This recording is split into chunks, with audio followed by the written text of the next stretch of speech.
Hey everyone, this is PrinceWatercress, and welcome back to Let's Play StarTropics. In the first video, we completed the first chapter of the game, and now it's on to Chapter 2. Now, you could go all the way to the left and just keep going left, but you'll eventually start seeing that rock, the little group of rocks in the upper right-hand corner, that northeast corner there, as soon as you go back to the right, which means you ain't going back to Sea Isle anytime soon. So let's keep on going east, and we will come across a dolphin. Navcom here, Captain. She is a female dolphin. We'll begin translation. Please find my son. He has disappeared. Captain, may I promise her to find her boy dolphin? Well, this is another but thou must situation, so we have to select yes. Aye, aye, Captain. Thank you. Please find my son. And we're going to have to go further to the east in order to continue our quest. By the way, you can't go virtually anywhere you want. This light-colored water is a barrier. You can't go past it. So let's go through here. And this space to our immediate north is where we can park the sub and immediately get back on foot. It's only on those spaces you can get off the sub. You can't get off anywhere else. Now there is a lighthouse. We might as well go there and talk to the man at the lighthouse. Hello, I maintain the lighthouse. So you're looking for a boy dolphin. Sorry, but I have not seen him. Oh, please visit my wife at our south house. She enjoys company. I'm pretty sure he means house to the south, but whatever. But anyway, it doesn't seem like there's much we can do here. We seem to be stuck.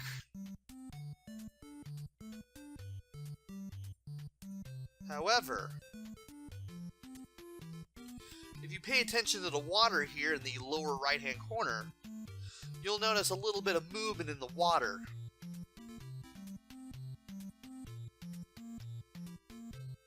And there it is again. If we go over to that tile and press right, we can end up on the other side here. There's some more movement over there to our immediate south. Let's go ahead and go over there. There is a tile with some wavy black lines on it, but we can't interact with it yet. And there's only one place where we can go so far, and it's this house. This is the house that the man at the lighthouse was talking about. Welcome, welcome. It's so seldom my husband and I get visitors. So you're looking for a boy dolphin. Sorry, but I have not seen him. But early this morning I saw a bottle on the beach. I wonder if it's a clue to the lost dolphin. Now, to the north of the corner of the beach there's a bottle that was not there before. How are we going to get to it? Well, look at this tile to Mike's immediate left. It looks a little different compared to all the other beach tiles. If you walk into that line of gray there, you'll find an underground path near the mountains. Go through it and touch the bottle. You've got a bottle. There is a note in the bottle. You read it? Help! Captured by evil aliens. Tell my nephew to use code 1776. Dr. J. Memorize the ID code. You only have to read the letter once to get the ID code. And once again, you don't have to remember it yourself. As soon as you go back to the ship, it'll automatically be input. You can read it again, but that's the second and last time you'll read it before the game puts it away. So, 1776, the year that the Declaration of Independence was signed, therefore allowing the United States of America to be what it is, to allow the American colonies to declare their independence from Great Britain. You could tell from 1492 and 1776 that this was definitely meant for an American audience, particularly a Western one. Matter of fact, the game is only released in America and Europe, and the game has never seen a release in Japan, especially on Virtual Console. So let's go ahead and go back to the ship. We'll meet Navcom again, and Mike will automatically input the ID code of 1776. Aye, aye, Captain. Submergible system ready. Please press B button when you want to submerge. And you can't do it anywhere you want. You have to go to these black wavy lines in order to do the submerging. From there, you'll move automatically to another set of black wavy lines that the ones you just used are connected to. Now, there is a dungeon, or a hole, or a cave, or some sort to our east, but before you go in there, there's this big heart. It's kind of blocked by the mountains. Or so it seems. If you walk into the mountains to the east, here, you can get the big heart. Now, by grabbing the big heart, we increase our maximum health by 1 point, which is good. We've increased our health already by fighting that snake, but we've increased it even more by finding this big heart just out of nowhere. And we're going to need it, and the refilled health. I'm assuming our health is refilled. It is refilled. When we go into this next area. By the way, if you press select on the overhead map at any time, you'll see how much health you have, how many points you have, and what chapter you are currently on. Press any button, you'll go back to gameplay. And now, it is time to take on the second dungeon of the game. Once you leave this room, once you go north, there's no going back. There's a lot of water here. Be ready to fight some of these fish. And jump over water. There is a weapon here. It is a bat. Basically what the bat does is it swings around you, hitting anything that's pretty much too close for comfort.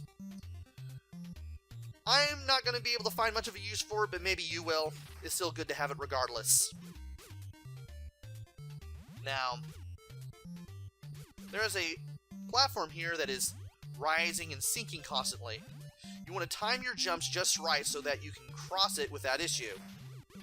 If your timing is off, you are going into water and you are losing a life. You want to watch out for the snake on the other side too. By the way, oh, there's another block that's going in and out. Thankfully, the ones on the next screen do not do that. By the way, if you die at any point, you will lose all the weapons you've collected. You will not start back with full health. As a matter of fact, you will only have 3 health hearts filled up when you come back. You'll go to a much earlier point in the dungeon, which depends on how far you went in the first place before you died. And any potions or magic items that you had, you lose all of those too. So, you almost have Gradius Syndrome taking place whenever you die. Plus, you don't gain as many points when you complete a dungeon or a major area. So you do want to be careful as you play through this game. Again, the points are kind of just for show, as far as I can tell. I could be proven wrong later on, but again, you definitely want to be careful, because you never know. And here's the starfish. The starfish moves around pretty quickly, always bouncing around at 45-degree angles, in case it meets like a wall or any other obstacle that isn't floor. It bounces in another direction. Forgot about that there. Good thing I timed it. And they have a bunch of octopus that will just jump around over here. You do want to be careful. And over here, you will trigger a switch that causes a button to pop up. You want to carefully jump to that button. I'm going to wait one more time for this constantly rising and sinking platform to, just so I can time my getting here. And I want to watch out because there will be a snake coming out to the immediate left. And there's going to be another snake here.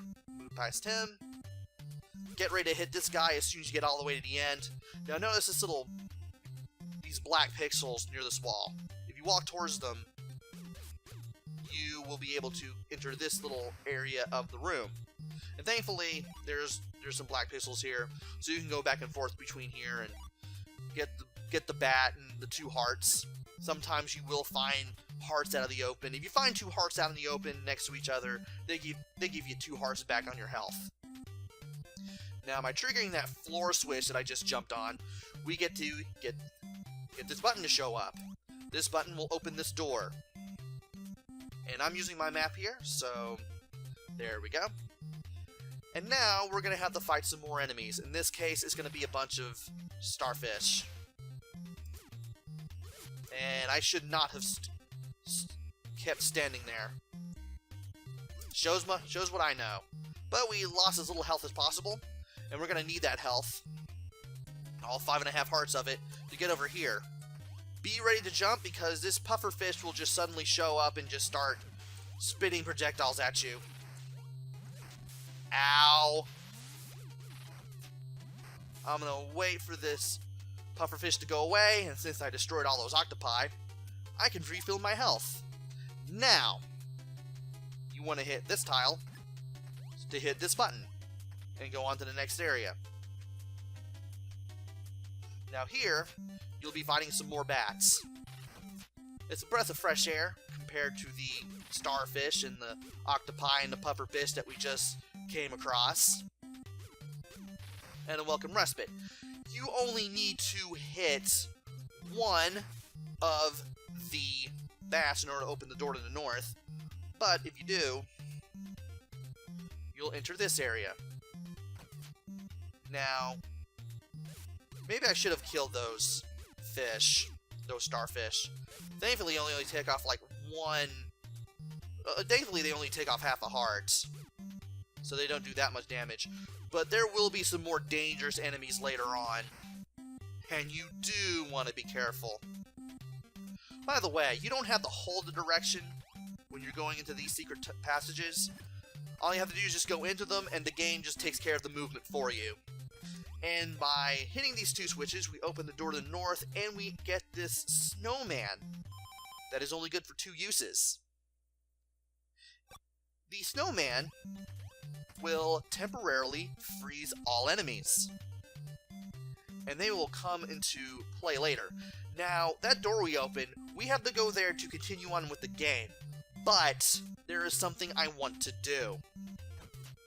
No enemies here, but if we go to the west, Mike will automatically jump over here, take care of the bats and the snakes here. Why did it have to be snakes? Thankfully, we got 5 stars here, so we were able to refill one of the hearts that we lost. So now we're back at 5.5. And here, we have another potion. By the way, items such as the potions, the stars, and the lives, as well as any secondary weapons you pick up, they do not carry over from dungeon to dungeon, which can be rather nasty, especially if you're playing through the game in one sitting. That's right, any lives you pick up in a dungeon, you lose. You automatically go back to the default 3 whenever you enter a new dungeon. Ow. And you will have to collect power-ups all over again. It's worth it, though. Sadly, the stars do respawn, so we do have to take them down. But thankfully, we don't have to deal with them for a second time. We can go through here now. There are octopi. However... Oh, wow, I didn't trigger it. The pufferfish will return in that room, so you do want to be careful. Because that pufferfish can come out and shoot 2 projectiles at you if you spend too much time down at the lower part of that room. Anyway, after beating up that octopus, we are able to open a doorway to the north. There's the boy dolphin who needs our help. Apparently he is stuck in a cage somewhere. Apparently that thing has been kidnapped. And we get to face this guy, Octo. You want to avoid the projectiles that this guy shoots out. And thankfully, I didn't die, so I can just go to my magic items, press B on the snowman, switch back to the yo-yo, unpause, and hit this guy as much as I possibly can before the screen unfreezes. Oh my god, oh. I thought I one-cycled him. And he did that thing on me again. And since the potion is not going to carry over, I might as well go ahead and use it. Apparently I can't get any faster than two cycle when it comes to beating this octopus boss. If you died and you lost all your magic items, you're going to be doing a lot of dodging, and you're going to have to be getting shots on this thing every chance you get. Thankfully, you can get the magic items back, so you can get the potion back, you can get the... I believe you can get the potion back. I know you can get the snowman back. And by beating Octo, which is apparently the boss's name, you will finally free the boy dolphin, and you will have basically completed Chapter 2. The game will save your data so far, and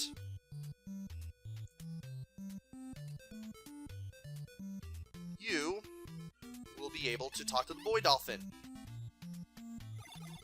Navcom here, Captain. He is the boy dolphin. He is thanking us for saving him. Let's signal his mother. We'll never forget your kindness. Now he must help you. Please follow me. And she just says, please follow me for whatever reason, but they go into the water, and we dive through these rocks along with them. And we are now out of this set of islands. Or rather, this one big island, I should say. We'll never forget your kindness. Good luck! And with that, Sub C heads further east, and Chapter 2 ends.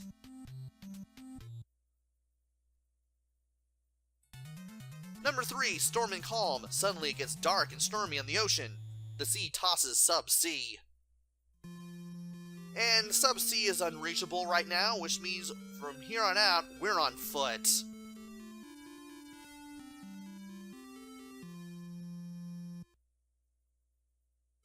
After that somber music, Mike will discover what's going on. It's always strangely calm after a storm. From now on, you have to walk. And we will definitely be doing some walking in the next video. So join me next time for Chapter 3. This is where the difficulty starts to ramp up. Until then, this is PrinceWatercress. Take care, stay safe, and thanks for watching!